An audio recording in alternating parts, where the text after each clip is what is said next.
India's approach to human rights is rooted in our democratic principles and pluralistic ethos.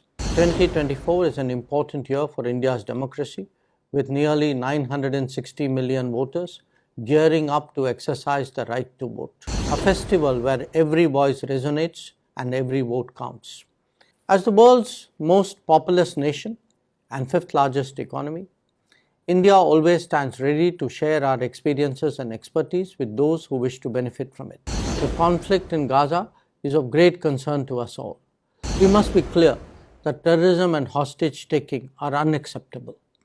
It also goes without saying that international humanitarian law must always be respected. Let me recall what Indian civilizational thought has always emphasized, Mr. President, that the world shares one earth, we are one family, and we have one future. India's approach to human rights is rooted in our democratic principles and pluralistic ethos. Our constitution guarantees protection of civil and political rights and provides for progressive realization of economic, social, and cultural rights. Our society and polity are anchored by our institutional strengths of an independent judiciary, robust media, and vibrant civil society. These values have continued to inform India's policies domestically and globally. And therefore, I believe we have much to contribute. Mr. President, 2024 is an important year for India's democracy, with nearly 960 million voters gearing up to exercise the right to vote. This is not merely a political exercise, but a celebration of democracy, a festival where every voice resonates and every vote counts. In a world where the principles of democracy are constantly tested, India stands as a beacon of hope and resilience, showcasing the power of the people to shape their collective future. The multiple crises facing the world have highlighted the glaring global inequalities. Naturally, then, it was with a sense of exceptional responsibility that we took up G20's presidency last year. On India's initiative, the African Union became a permanent member of the G20. The G20 New Delhi Leaders' Declaration put forth solutions on a range of domains such as digital public infrastructure, climate action, reforming international financial institutions, women-led development, education, AI, to name a few. As the world's most populous nation and fifth largest economy, India always stands ready to share our experiences and expertise with those who wish to benefit from it. Our development cooperation, which spans the globe, is guided by the priorities of our partners, creates local capacities, and adheres to fiscal responsibility and transparency. India has been at the forefront of lending a helping hand when it is most needed. We demonstrated this during the COVID pandemic, also as first responders in disaster emergencies like in Turkey and Syria last year, and when Sri Lanka experienced a severe economic crisis. Under Prime Minister Modi's vision of inclusive development with everyone's participation, trust and contribution, India is firm in its resolve to ensuring a life of dignity for our people.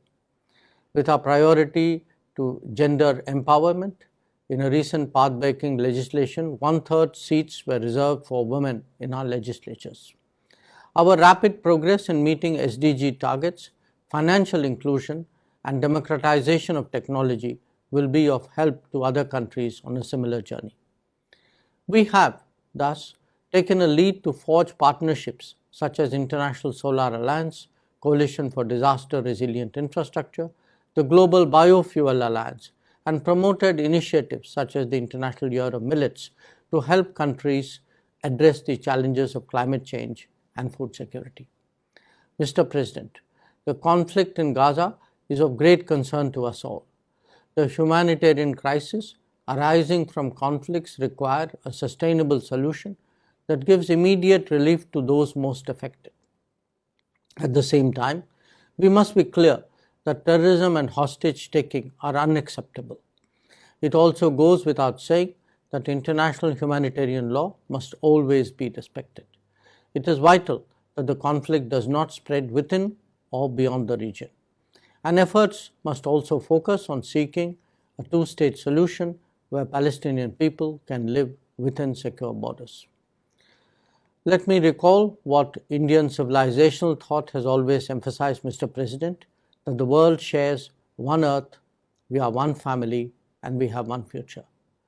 Both as a motivating vision and as a call for action, this Indian approach is one of recognizing that we are defined more by how much we are alike than by our differences, that the many are impacted by the choices made by even a few, and that this interconnectedness means that genuine dialogue as the only way to find solutions is not just an imperative, but in fact inevitable. It is therefore in our collective interest and responsibility to work together in the UN and outside to find lasting solutions to geopolitical challenges. For this to happen, it is vital that we first recognize that for multilateralism to be credible, effective and responsive, it is now high time to reform outdated structures and fix systemic flaws and urgently make multilateral frameworks fit for purpose, reflecting current global realities. Mr. President, let me conclude by reaffirming India's steadfast commitment to global promotion and protection of human rights and to their enjoyment by our people. Thank you. Namaskar.